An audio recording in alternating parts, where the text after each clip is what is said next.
তো পাহাড়ি অঞ্চল থেকে কিভাবে চমৎকারভাবে সোনা উত্তোলন করা হয় দেখুন আজকের ভিডিওতে সেটাই দেখাবো। এই লোকটা নখ দিয়ে দেখিয়ে দিচ্ছে এই পানির কালার কিছুটা সোনালী রঙের। তো এখান থেকে বেলচা দিয়ে কিছুটা মাটি এবং বালি তুলে নেওয়া হলো একটা ডিশে। এখন চারিদিক দিয়ে ঘোরালে দেখুন শেষ পর্যন্ত ময়লা যখন পড়ে যাচ্ছে এরপরে নিচে দেখুন কি চমৎকারভাবে সোনাগুলো জমা হয়েছে, দেখতে খুবই ভালো লাগছে। দর্শক, এরকম সোনা তোলার আরো প্রসেস আপনাদেরকে দেখাবো এবং এর পেছনের যে কাহিনী, কেন এত সোনা ওরা পাচ্ছে, এটাও আমি আপনাদেরকে একটু পরে জানাবো। ভিডিওটা দেখতে থাকুন। দেখুন এখানে ঝর্ণার অঞ্চল, তো ওই ঝর্ণার যে বালি মাটি রয়েছে এগুলো তুলে এটা ঘুরিয়ে ঘুরিয়ে পরিষ্কার করলে এই সোনাগুলো পাচ্ছে। দেখুন এখানেও একটা ঝর্ণা রয়েছে, তো ঝর্ণার ঠিক সাইডে এই পানি চুয়ে চুয়ে পড়ছে, ওই মাটিটাই নিয়েছে, নিয়ে একটা ছোট্ট একটা ডিশে নিয়েছে, নিয়ে চারিদিক দিয়ে ঘুরিয়ে ঘুরিয়ে যে ময়লাগুলো সেগুলো ফেলে দিচ্ছে।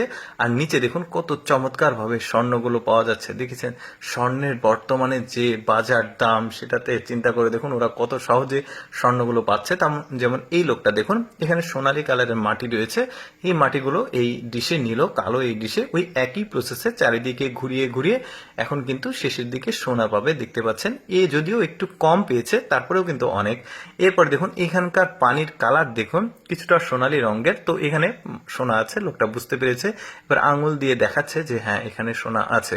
তো এইভাবে ওই ডিশে নিচ্ছে, কালো কালারের ডিশ, সবগুলোই দেখবেন কালো কালারের ডিশ, এতে সোনা মানে শনাক্ত করতে সহজ হয়। দেখতে পাচ্ছেন এখন চারিদিক দিয়ে ঘুরিয়ে ঘুরিয়ে ময়লা ফেলে দিলে দেখুন কি চমৎকার ভাবে সোনাগুলো নিচে ভিজিবল হয়েছে, দেখতে খুবই ভালো লাগছে।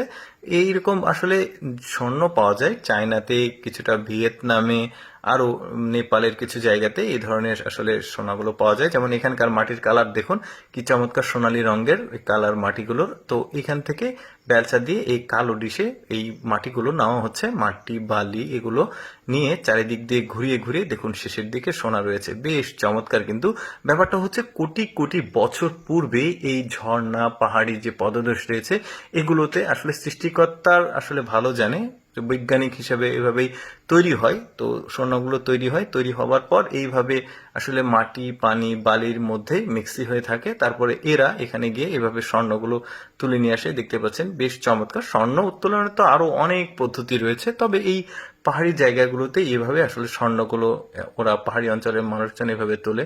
যেমন এখানে দেখুন বেলচা দিয়ে তুলছে, তুলে এখানে একটা ডিশে রাখছে, কালো ডিশ, তারপর এটা চারিদিক দিয়ে ঘোরাচ্ছে। আর এই স্বর্ণগুলো কিন্তু কোটি কোটি বছর সময় লাগে এই স্বর্ণগুলো তৈরি হতে, দেখতে পাচ্ছেন।